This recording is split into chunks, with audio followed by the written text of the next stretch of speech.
Welcome. On Monday, we celebrate Martin Luther King Day, and this year, because of the film Selma, more of us know what the civil rights movement looked like back in the 60s. The movie is a powerful portrait. So are the real-life photographs of Selma about to go on exhibit at the New York Historical Society. We'll preview those. We'll take a look at some of those images. And we'll meet some young leaders of today's civil rights movement, the millennial generation in motion today for justice. Also on the program, inequality, the global picture. As the middle class rises in China and India, a scholar will show us who is getting left behind right here in the USA. That's our public intellectual segment.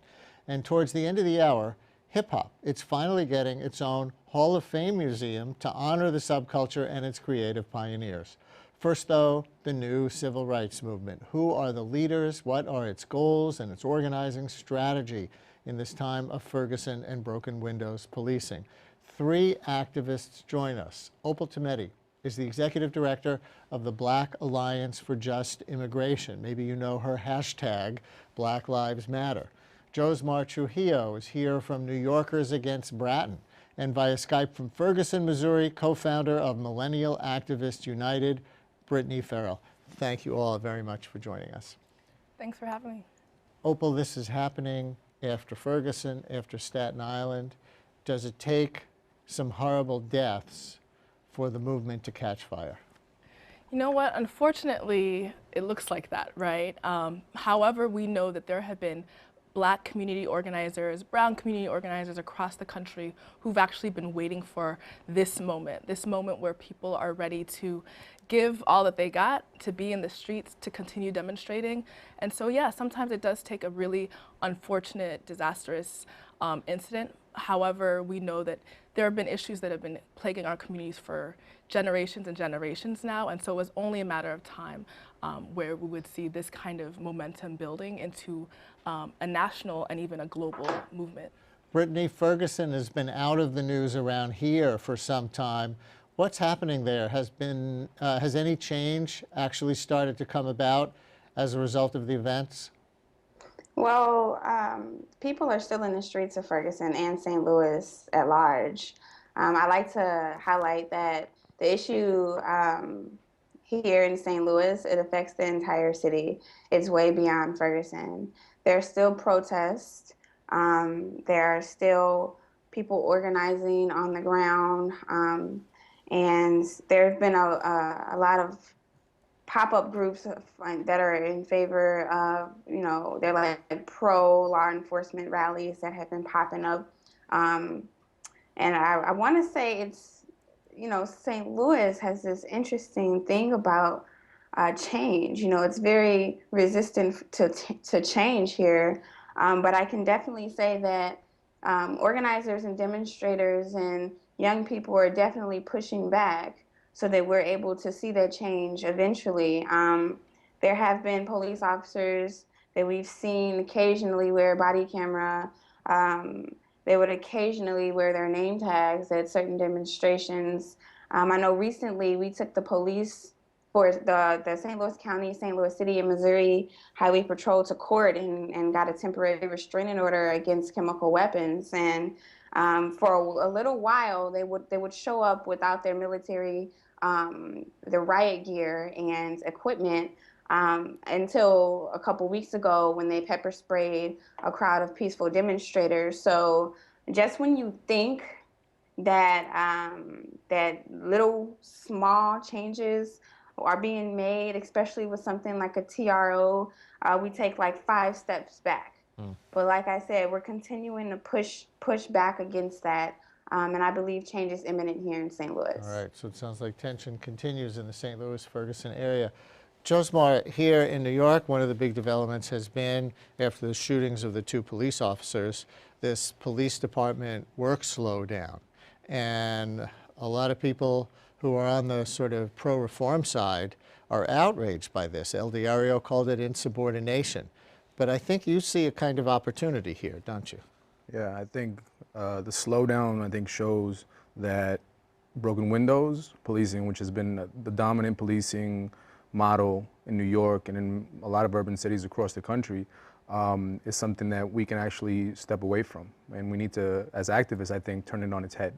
And I think that for the rank and file to basically admit that a lot of these arrests, mass summonses, were unnecessary, not only exposes that we can move on past that, but that there's a quota system and that there's a drive to achieve levels of arrest based off of numbers policing that come from the history of New York City policing 20 years ago, from the innovations of CompStat and broken windows. And that's why I think we chose to really focus on the policies of Commissioner Bratton. Now, your group is called the Yorkers Against Bratton. Absolutely. I know because we've talked before that before Eric Garner, your group was mobilized and trying to fight Bratton and his broken windows policing. You remember him from the Giuliani days 20 years ago, and you don't like his approach. Well, I remember reading a lot about this. During the Giuliani days, I was a teenager. But I remember talking a lot with people in communities that are most affected by policing, and they would say that even as we were talking about stop and frisk for the last 5 years, that there were other ways of over-policing and really creating all of those mass interactions in our communities. And so when he came back, I mean, his name is synonymous with that style of policing. So we knew that we didn't have reform on our hands here in New York, no matter what the mayor or what the media was really driving home. Can I ask all three of you, have you seen the movie Selma? Opal, have you? Yes, I have. I saw it just this past weekend. So how does that look to, to all three of you from a generation that wasn't alive then? For me, I was actually quite heartened to see the various depictions of different types of leaders in the film. I think that's something that we have to really account for in our movement. I think oftentimes there's this notion that our movement is leaderless, whereas many of us see it as being very full of many different types of leaders. And it's actually the unconventional type of leadership that we're seeing in this day and age, where it's decentralized, we're coordinated, but we're moving in a completely, not in a different way, because I think it was similar actually in that time. However, we're celebrating it and we're inviting more nuanced types of leadership to emerge. So when you say not leaderless, I mean, I think this has been in the media as the Occupy movement ideal, a leaderless movement. And social media helps to create the possibility for a leaderless or decentralized movement. But when you said you saw in Selma different kinds of leaders, what do you mean by that? What didn't you expect to see from 1965? I thought it was great to see images of Coretta Scott King sharing her insight, having a more complex vision of who she really was in that time. I saw Diane Nash in that film and just the types of contributions she was making to the movement. We also saw folks like Ralph Abernathy and Dr. King in a really difficult moment at one point was really I think really reflective about what it would take to move on in the movement. And so I thought it was just really great to see the kind of reflection, the uncertainty, but also people just being, human. And Brittany, that movie must be hitting at a very emotional level for a lot of people in Ferguson. Did you see it? I did. It was actually very timely and kind of eerie to watch because of the similarities. You see the struggle in the film, and then you see the struggle that we live day to day. And yeah, very emotional. It couldn't have came at a more ideal timing. Do you look at it and you think, boy, are we different in terms of the strategies and tactics at this time? Or, at least we have the Civil Rights Act and the Voting Rights Act, and we're building on those foundations. What do you think about things like that? When I think about it, I think about how, well, to touch on what Opal said, it's a different kind of movement with many different leaders and not one iconic leader. And while we do have the right to vote, it makes me think about how far we have to go with many people having difficulty just to exercise their right to vote. It seems like there's still disenfranchisement that we still have to deal with. They hand us the right to vote, but then they disenfranchise hundreds and hundreds of people that just so happen to be people of communities of poverty, people of color. And so, I mean, it just go to me. I was able to see that film and then to see how far we still have to go, how much work Right. there is that we still have to do. There's voter suppression, and there's a lot of apathy in people who are registered who don't vote. Yes. Maybe people take the right for granted at this point, too. Josmar, did you see it? No, to be honest, I've been too busy to see it, but I do have plans to see it. I mean, the civil rights movement, I think, resonates for so many people that we organize with. When we could fire up clips of Malcolm X talking about police brutality right now, and it would literally send goosebumps down all through your body, because I think the struggle continues and it's reciprocated in ways that gives us a lot of things to take on. You know, the Bratton people like to make the point that they're really different as they see themselves from Ray Kelly's stop and frisk. That stop and frisk was proactive, almost random. They would deny it's random, but almost random, stopping so many people on the street and checking them out. And that the Bratton approach responds to community complaints, residents' complaints. And that's how they figure out which disorder to go after, which are the low-level crimes and which are the spots where low-level disorderly conduct and that kind of thing are taking place. Do you not see a qualitative difference? No, and I think what Bratton represents is something that it's oftentimes the most dangerous type of law enforcement, which is the one that's telling you it's for your own good. And I think that if we really want to parse the strategy, I would bring up the argument that the punitive price that we pay for broken windows type policing is actually in some ways worse than stop and frisk, because we're not walking away from those interactions. We're getting at least a summons and oftentimes an arrest, and at the far end we're getting Eric Garners. If the slowdown that's going on right now, for example, had happened last July, Eric Garner would still be alive. So how is this strategy better than stop and frisk? Brittany, is there any downside to the national movement by what happened in Ferguson at the end of the day with the grand jury? Because I think a lot of the country has the impression now that that wasn't as bad as the Eric Garner incident, for example, in terms of police behavior, that hands up, don't shoot didn't actually happen because the grand jury found that Michael Brown didn't have his hands up and that he did try to go for the officer's gun and he was charging him at the time that he was shot. And so Ferguson becomes less than immediately met the eye in the early months. What do you say to people who have that perception now? Well, absolutely not. We can't take one case of police violence against a young man who was unarmed, who the prosecuting attorney on that case laid this case out for Dan Wilson's acquittal. We cannot take the death of Michael Brown and minimize it to say that, well, his death was less relevant compared to Eric Garner's, compared to John Crawford's or Tamir Rice. There is war against Black and brown people in this country, and you cannot minimize that in under any circumstance. In this week of Martin Luther King Day, what's the dream today? How would you articulate it?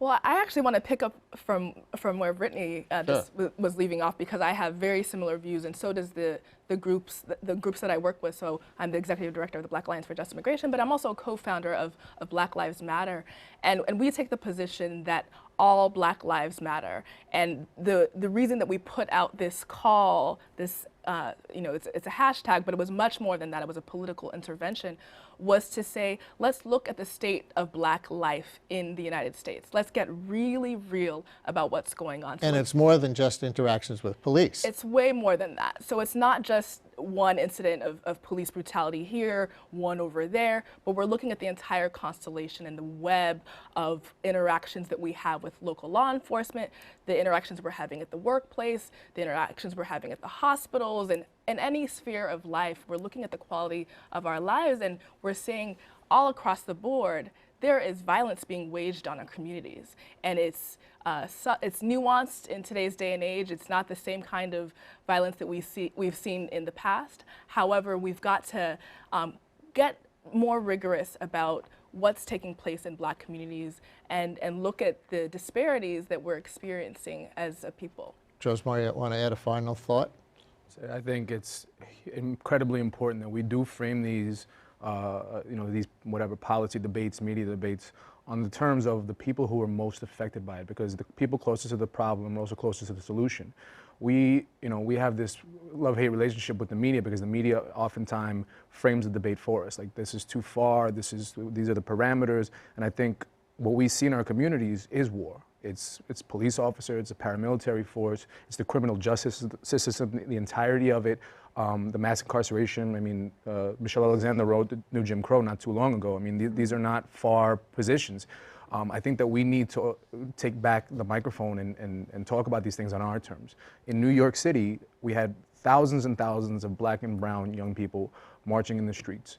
And right now, the media narrative is on 3 white men, Bill de Blasio, Pat Lynch, and Commissioner Bratton. And I think that shows us that we need to talk about these things on our terms and make sure our voices are the ones out in the debate. Well, as we approach Martin Luther King Day this year, we have obviously not yet hit the end of history of the civil rights movement. Thank you all very much for joining us. Thank you. Thank you.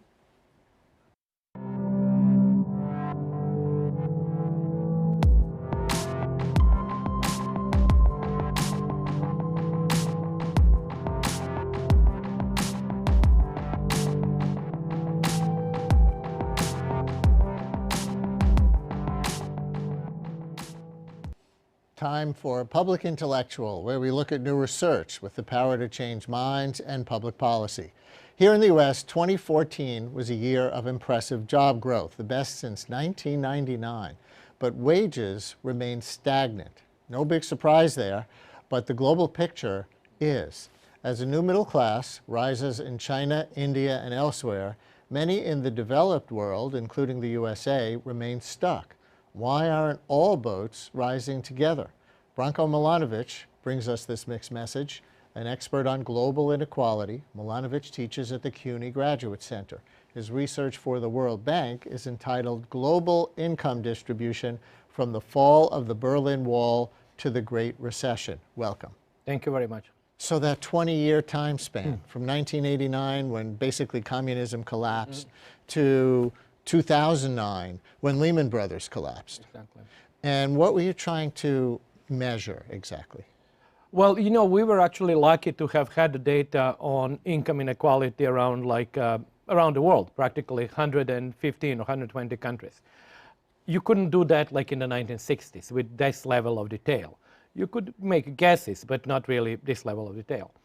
And then our objective was obviously to calculate, did inequality in the world, where you include all individuals in the world, did it go up, down, is it high, low? So we wanted to find this out. And secondly, we wanted to find out actually who were the main, if you want to call it, beneficiaries or the winners of globalization, and who were those, I cannot really say losers because many of them did not lose in real terms, become poorer, but who didn't do as well as the others. So let's take a look at some of your data graphics that will show this to you nice and visually. Here is the first slide, income growth at various percentiles of global income distribution, 1988 to 2008. Okay, that'll make a lot of people's eyes glaze over, me reading this headline. So what is it? Make it real for us. Yeah, actually, let me explain. It is at first looks like a very complex graph, but obviously like many graphs, when you kind of know what it is, then it's simple. Now, look first at a horizontal axis, and there you have actually people from like number 0 or 1, these are really the poorest people in the world, and number 100 are the richest people in the world. So you have really lined them all up, you know, from the poorest to the richest. Then look at the vertical axis. It's actually how much have their incomes grown over this 20-year period. So what you can notice, then you look at the graph, which is this blue line, and you notice that actually the numbers increase gradually as you move toward the 50th percentile, which is really basically people in the middle. And this is what we call, quote unquote, China's middle class. And that's where you see very high number, like large increase in income. And so that X at the very top in the middle says China's middle class. The X on the lower right says U.S. lower middle class. But this could be a little bit misleading. I mean, we still have a higher standard of living on average. Probably even our lower middle class is doing better than a lot of the middle in China, right? Well, but that's exactly what the graph shows, because if you look at that first X, which is China's middle class, obviously you see, okay, well, they have done really well. They increased their income by 70%. But if you look at the horizontal axis, they're actually clearly below the American lower middle class. So they're poorer, but of course they did better over the 20 years. Their rate of growth, because they were starting from such a low place. Absolutely. All right. Absolutely, yeah. So let's go to the next graph and compare some other numbers here. And tell us what we're looking at here. What's interesting to me at first glance is that the US, the green line at the top, and then Russia and Brazil, all three of those countries which we would think of as very different in terms of prosperity, those lines converge at a point on the upper right-hand corner. Yes, this graph shows you a little bit a different picture. It actually tells you where in the global income distribution are different people in different countries. For example, if I'm let's suppose I'm at the middle of the US income distribution. As we were just saying, the middle of the US income distribution did not do very well over the last 20 years, and that's why we have this, wage stagnation and so on. But on the other hand, these people are still, globally speaking, rich. So if I am for example, we would put the middle here on the horizontal axis. This is number 10, which would be the middle in the US, middle income of the US. You actually look at my position vertically, and you see that I am very high up. I am would be at the 85th or the 90th percentile in the world. And why the three lines converge, as you pointed out, is because the very top in the US, Russia, and Brazil, and you probably nowadays in China, belong to the global top 1%. So this data ends at 2008, 2009, when the financial crisis hit here in the United States. At that time, some of these countries were the envy of at least the business press in the United States, the BRICS country, BRICS for Brazil, Russia, India, China, and South Africa, as you know, which were growing faster, as your stats show, than the United States. But since then, haven't a lot of those countries slowed down, and the United States has stabilized and continued to grow once again? And all of a sudden, the BRICS don't look like the rising stars that they did? Or how would you put it? Well, I would not put it that way exactly. Let me explain why. Because our data end in 2008. We now have new numbers for 2011. Actually, if you look at the period from 2008 to 2014, BRICS, particularly China and India, and even Brazil until recently, have done very well. Whereas the US has not done very well. The US has actually done reasonably okay only in the last year. And when we really look at the rich world, it's not only the US, it's Europe, which has been now stuck, and Japan, stuck in recession or stagnation for 7 or 8 years. So in reality, BRICS have done over that whole period better still than the rich world. Now, where you're right is that actually in last year, the shine has come off BRICS, particularly Brazil and Russia, and even slowed down in China, whereas US has improved its position. Is this a zero-sum game to any degree? In other words, should Americans be rooting for the middle class not to expand in places like China and India, and Brazil? No, it's not really a zero-sum game. Actually, the pie between 1988 and today, the global income, has gone up. It's actually a positive sum game. In other words, the pie is just getting larger. The problem that you alluded to, actually there are two problems maybe. One is that in any ranking, clearly if we just look at my rank and your rank, it is a zero-sum game because there are only 100 ranks. So if you go up, then I have to go down. So it's in terms of ranks, but we can be both better off. But the real issue is whether, and it's kind of difficult to conclude that, but whether the stagnation of US wages is in some ways related to the growth of the middle class in China. That's, I think, a key question. And what do you think the answer is? The answer, in my opinion, is that in a circumstantial way, we do see the two things sort of happening together, which is not a proof of causality, but then we look at other things. And of course, large exports and trade surpluses that China has with the US, with of course immigrant labor also coming into the US, with outsourcing. So there are lots of indications that the two might be in some ways related. Do you take the position that immigrant labor in the U.S., with the big immigration debate going on right now, does actually depress American wages? Well, this is not something that I've studied. But I must say, actually, when I looked at the numbers are generally, even the people who actually argue that it does depress U.S. wages, the numbers are very small.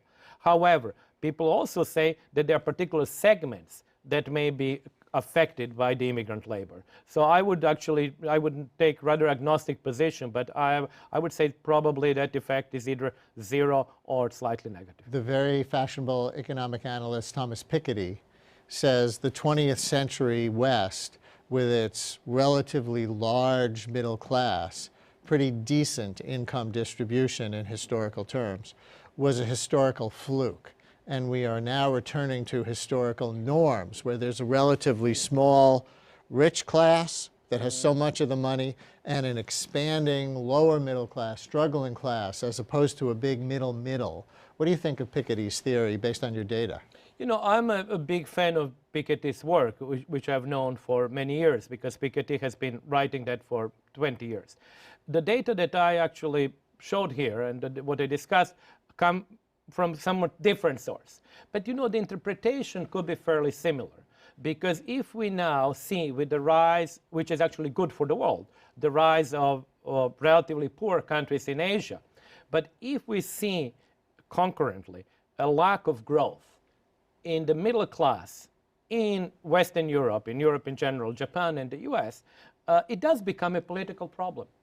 And you have to actually have a large segment of the population in your own countries benefit from globalization. Otherwise, they're not going really to like it. Right. And so it seems to me sometimes that though we frame this whole large conversation with the one word inequality, that maybe that's not the best word. Maybe there's another one that I don't even know what it is. But if the big middle class was a big middle class and people were, you know, being included in it more and more and more, and that middle class was living a fairly comfortable middle class life in very big numbers, then there wouldn't be so much rage over the fact that there's inequality. In other words, that the 1% is getting so rich.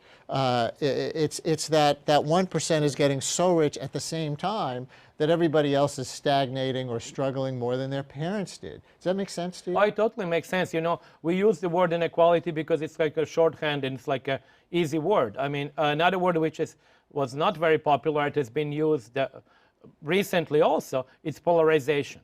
And polarization is precisely the phenomenon that you describe, you know, your small, rich class and really lots of people with, you know, temporary or precarious jobs and so on. So clearly it's not an ideal situation for democracy. It's not an ideal situation if you want to have a support of the middle class for globalization. And I think politically it's something that the rich countries will have to deal with. So should we close our borders to trade because all the middle-class manufacturing jobs have gone to Bangladesh and people like that, places like that, or what's the answer? It's a very difficult question, but I think that would be a very kind of a reactionary way of looking at it. Reactionary not in a political sense, but actually you basically have a phenomenon and you cannot not deal with this phenomenon. You say, okay, I will really just get out of it. I think no. Actually, I'm very much in favor of globalization. I think it should continue. But there should be policies at the domestic level that would make people in the middle, who are not really big beneficiaries, actually do much better. Whether it is education, redistribution, health, or other issues, but that would be where I think people should actually focus on. Well, one of the biggest issues of, I think, the next generation. Thank you very much for joining us. Thank you very much. And that's Public Intellectual for today. 50 years after the Voting Rights Act of 1965, our country's streets and social networks are ringing out with chants of "I Can't Breathe" and "Black Lives Matter." This Friday, to honor the 50th anniversary of the historic Selma to Montgomery march that led to the act, an exhibit of the many faces of that protest opens at the New York Historical Society. Joining us to share his work and his personal memories of Selma, photographer Stephen Sommerstein. Welcome. Let's just put up the first image and start right from there, and then we'll come out after a few shots and talk about you and where you were at the time. What are we looking at here in image number one? This is the bus going down to Alabama, leaving the Port Authority bus terminal in New York. This is overnight. This could have been somewhere around midnight, heading down the highway to Alabama. These are City College students, basically a mixed bag of day and evening students who all decided to commit themselves to joining the march. Pretty integrated bus. Yes, very much so. But City College was a very integrated university. And, How did you come to be on that bus? I was an editor of the City College newspaper Main Events, which was the evening newspaper, and we had watched the events unfold a few days before of the beating of the first attempt to march from Selma to Montgomery, led by John Lewis. And basically, you know, the whole university was up in arms about what had occurred.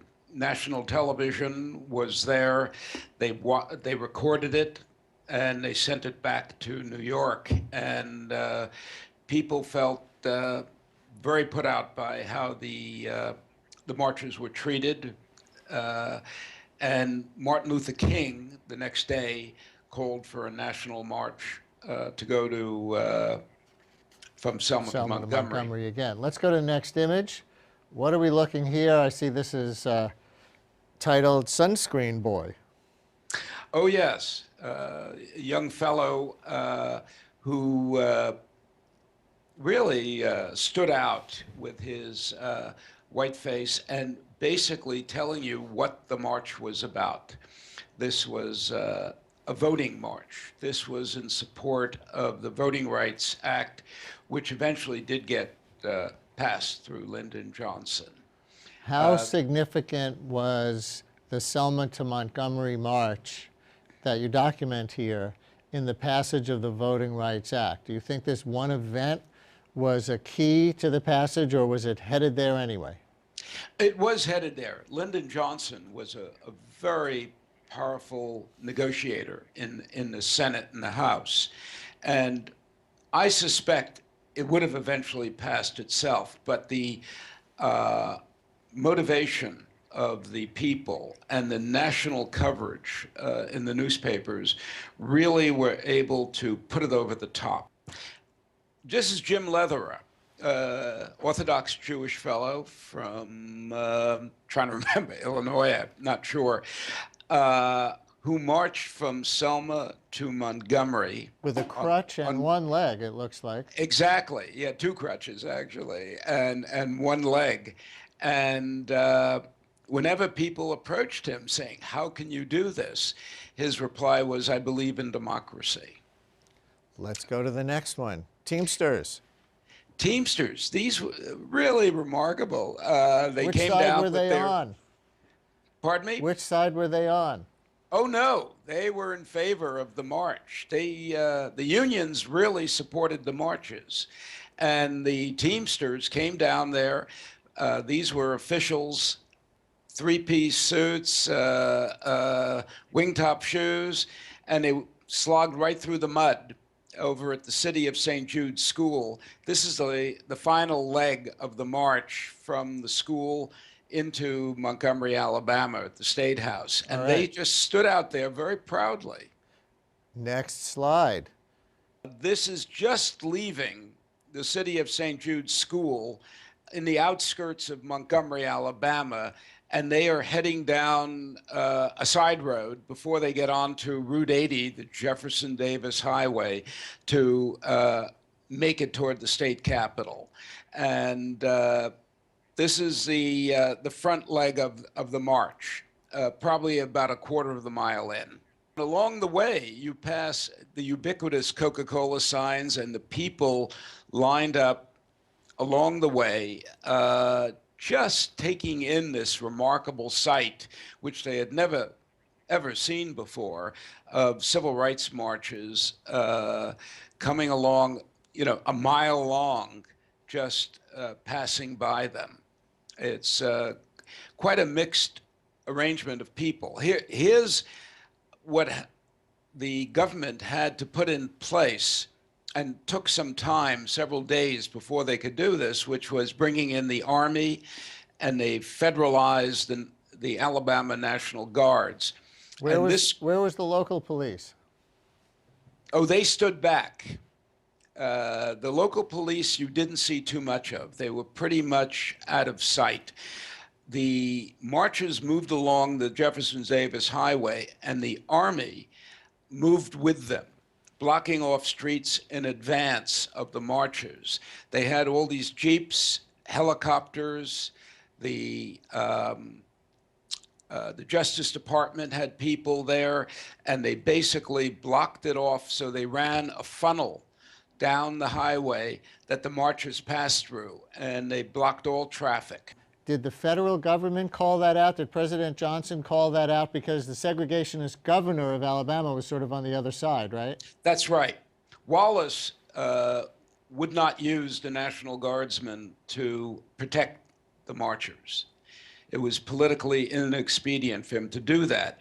So he waited, and Johnson federalized the National Guardsmen, and then they did the bidding of the Justice Department in protecting the marchers. But most of the protection was afforded by the U.S. Army. Next slide. Where are we now? This is the front, in the last leg of the march. This is the City of St. Jude School, and this is the front of the line waiting for Dr. King to arrive.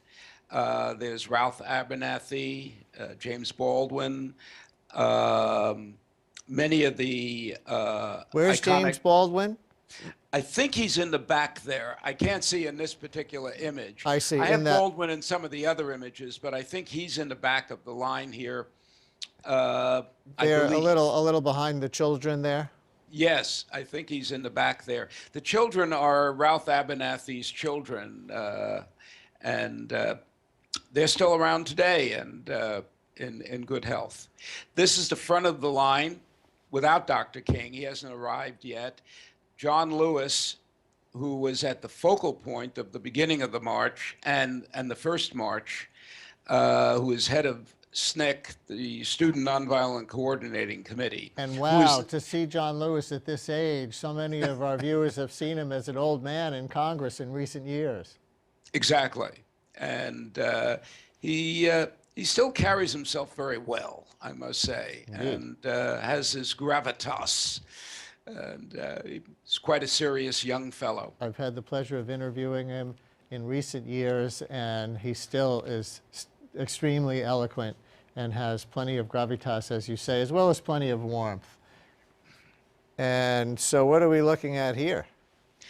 Along the highway, I spotted so many people who I thought were very important, because this is who the march was directed for. The people who were disenfranchised, who couldn't vote. And these two gentlemen were there to see the march, and I just thought they made a nice contribution with their own selves. It was a nice image. So have you seen the movie Selma? Only the preview. I haven't seen the movie itself. I've been, unfortunately, a little bit too busy in the last few days to see the full movie. As somebody who was there and did photography of it yourself in real life, what would you be looking for in that movie? What would you hope to see and wonder if it's well depicted?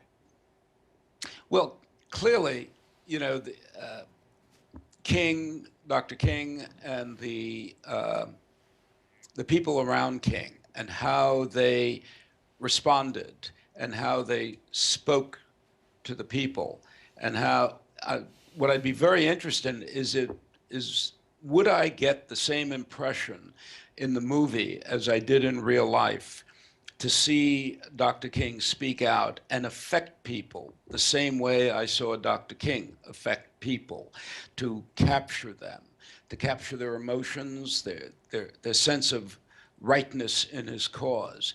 Would the actors be able to carry that off, to give that sense of historical moment? And I'd look to see whether the movie just carried off the sensibility of how I felt to be on a march, and how I felt people interacted with the marchers. I don't expect Hollywood to be ever totally authentic, but I do want them to carry the message, at least, the best way they can. Well, here are some of the people who interacted with the marchers. Hecklers. Yes. Not too often, actually, along the way, but they spotted themselves around, and this was in Montgomery. And what's interesting about the photograph is that there's actually a man applauding the marches at the same time the hecklers are going after verbally the marchers. You can see the gentleman in the background there, and he was very much in favor of the marchers. How did they even make their case against? It seems so anachronistic. It seems so impossible to contemporary sensibilities to think that people would overtly say you should not be able to vote based on your race. I mean, there's all kinds of suppression attempts now at the black vote. That's for political reasons. But for people to come out and say, oh, black people shouldn't be allowed to vote, it should be illegal. It did happen. It happened very easily because you develop a long history of denial and you justify it by saying, we'll take care of you. It's a kind of paternalism that existed very much in the South and was very prevalent. People would say, we will take care of you, just like the on the plantations, they would take care of people. Quote unquote. Yeah. What a shot. There's the Capitol building in Montgomery, Alabama. Yes. Reflect on this moment. It was really remarkable. The 25,000 marchers moving along around Dexter Avenue up toward the state capitol, surrounded by crowds on the side. And there's the close-up shot. I guess that's zooming the in top on the steps of the state right? capitol. Yeah. Those are the government officials lined up there and the state police in front of them. And there's Joan Baez, the folk singer, so young, so lovely, and so marvelous in her singing. Captured before the line of state troopers on top. It was my favorite photograph of that period, and the first photograph I ever sold to a newspaper, the New York Times. Huh. You were a college student at City? I was a college student, editor of the college newspaper, and I decided part of my life would be in journalism as well as in physics. I was a bifurcated individual. Always been a documentary photographer and a scientist at the same time. The Department of Arts and Sciences. Now we know why they call it that. Indeed. So where exactly and when can people see these photographs for themselves in person, not on television? The photographs are at the New York Historical Society, which is around 77th Street in Central Park West. And it will be there from January 16th to April 19th this year. And I invite them all to come. Indeed. One final photo. You've had them coming, and now they've arrived, and here they are from behind somebody's head. Dr. King. That was one of my more remarkable photographs. I had been photographing Dr. King in the front, and I saw this enormous 25,000 people in front of him listening intently, and I immediately saw this photograph in my mind. And I quickly worked my way around the stands, up on top, and positioned myself behind Dr. King and took the iconic shot. This is the shot that I took right after I photographed Dr. King, because I was just bemused by the people. If you look closely in the photograph, you can see so many people actually turn away from Dr. King, hide their eyes so they can listen to his voice. Huh. It was so powerful. People would not want to conflict themselves with their eyes and their ears. Whoever thought that the photo of the back of someone's head could give you goosebumps, but that's what I just got a minute ago. Looking at that, I think, favorite shot of yours. Yes, it is. Yes, it is. Thank you so much. And thank you. It's been a pleasure.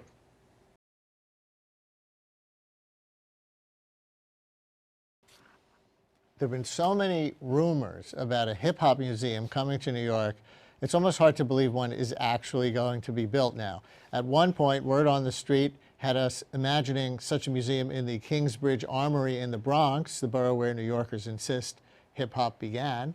Turns out the Armory will house an ice skating rink. And though there are hip-hop exhibits at the Rock and Roll Hall of Fame in Cleveland, also ones at the Smithsonian and at Harvard, there's still no official standalone museum celebrating the Black and Latin subculture that has had such a profound effect on all other kinds of music, dance, language, art, and fashion. But it won't be long before New York gets a hip-hop Hall of Fame museum. It's set to open in Times Square in 2017, with a branch opening earlier in Harlem. Here to convince us this is not just another rumor, the actual chairman and executive director of the Hip Hop Hall of Fame Museum, J.T. Thompson. Welcome. Hi, Brian. Thank you for having us. This is reality? Yes, it is. The good thing about it being a reality is there's only going to be one Hip Hop Hall of Fame in the whole wide world, and it's going to be in New York City, the birthplace of hip hop. We chose Times Square after doing various environmental impact studies and research groups and focus groups, and we realized that Times Square and that adjacent area provides more of a socioeconomic benefit for the city of New York, as well as makes it easier for tourists as well as visitors from all across the United States to be able to come and celebrate the history of hip hop music, which is not just the rap music you hear on the radio, but hip hop includes not only the music and the MCs, but the DJs, as well as the B-boys and the B-girls, as well as the graffiti artists. And now we've expanded, of course, with knowledge, because knowledge is empowerment. And without knowledge, we can't advance ourselves or our communities or our families. And now we're also into entrepreneurship. Just look at the Beats deal. It makes me wonder how I keep from going under. It's like a jungle sometimes. It makes me wonder how I keep from going under.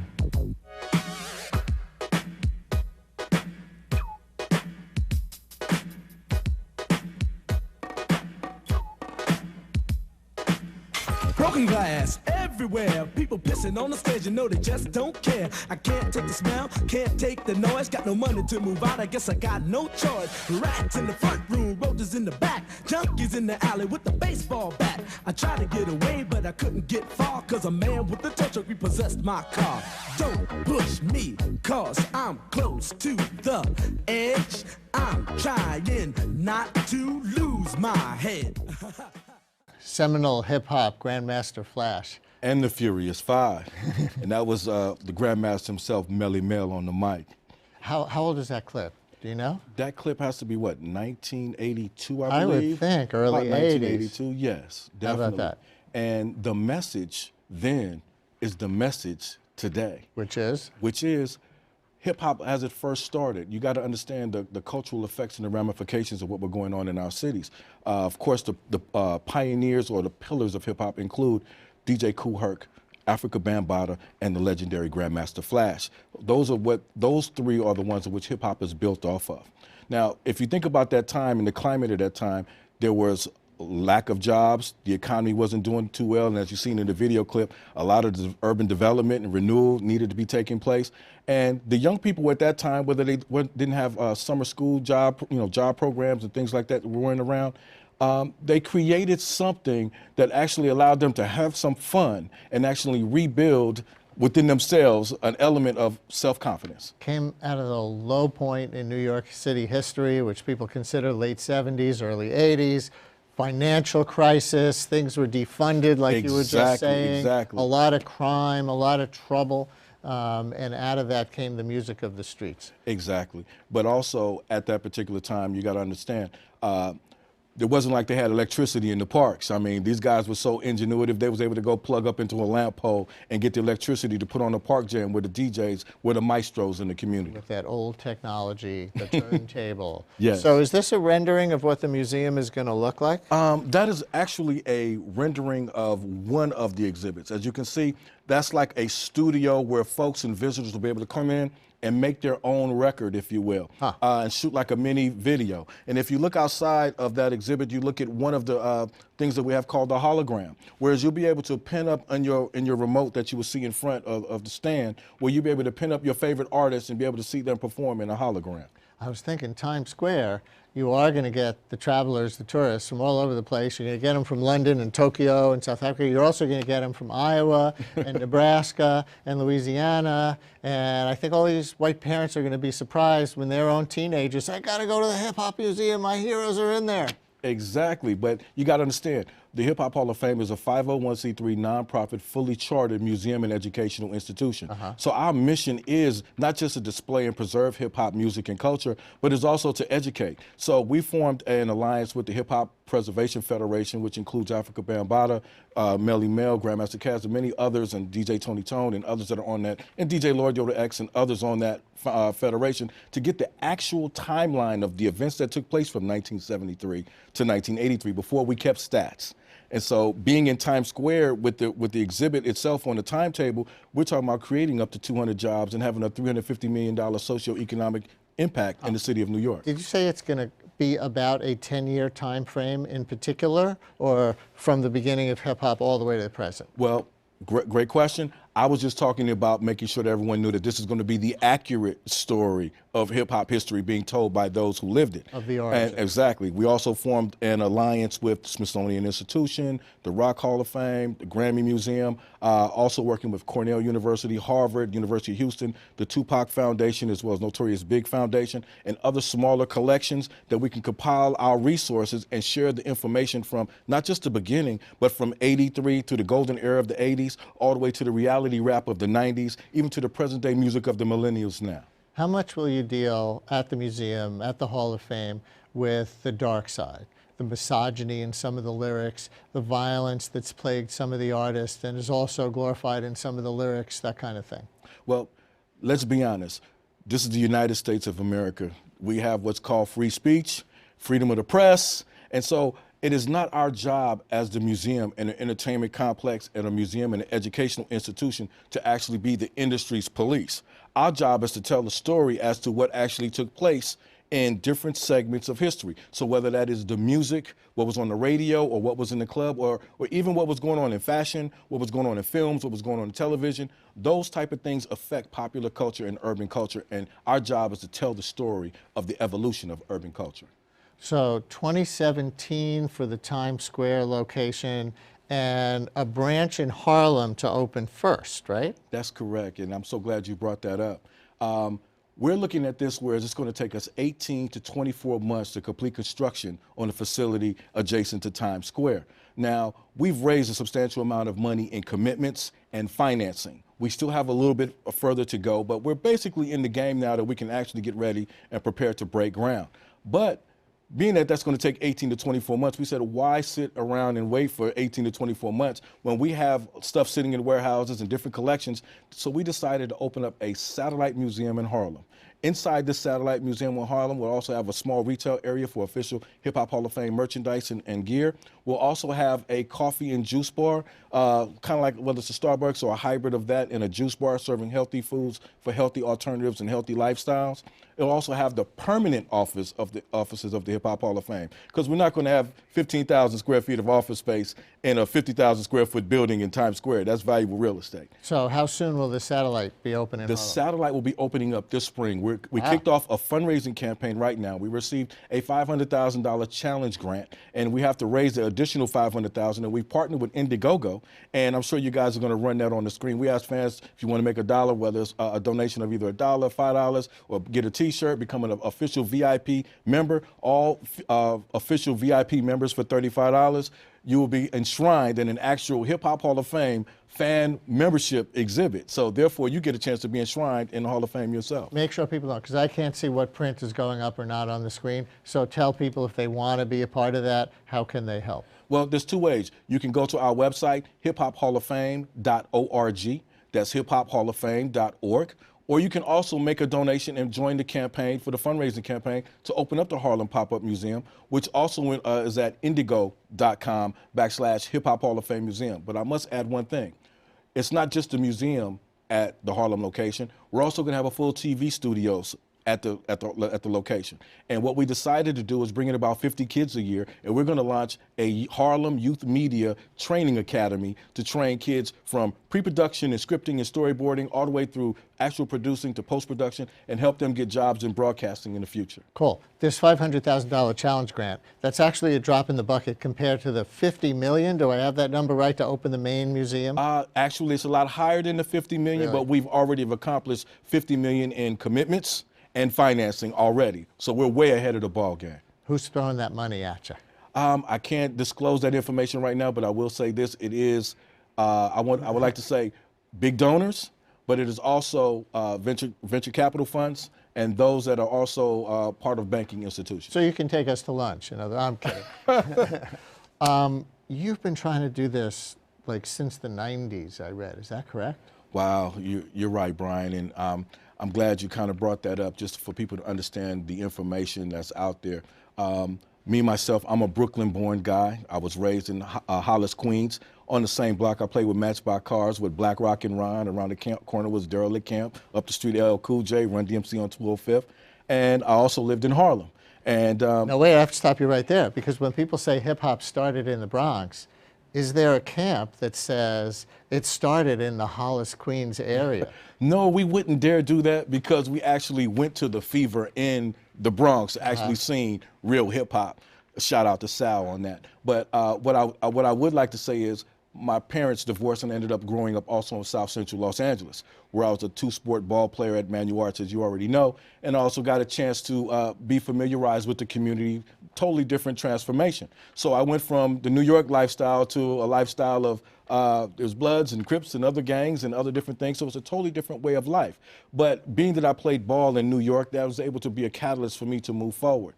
And after a 20-year gestation period, first birth in Harlem this spring, then 2017 at Times Square. Congratulations in advance, and thank you for telling us about it. Thank you so much, Brian. And that's our program for today. Next time, the Martin Luther King Day celebration from the Apollo Theater. Many distinguished guests will join us there, including Congressman Charles Rangel, who will be looking back as he prepares to retire. And do tune into my radio program, weekday mornings at 10 on WNYC, 93.9 FM and AM 820. Tomorrow, why perpetrators of violence often consider themselves virtuous. I'm Brian Lehrer. Thanks for watching.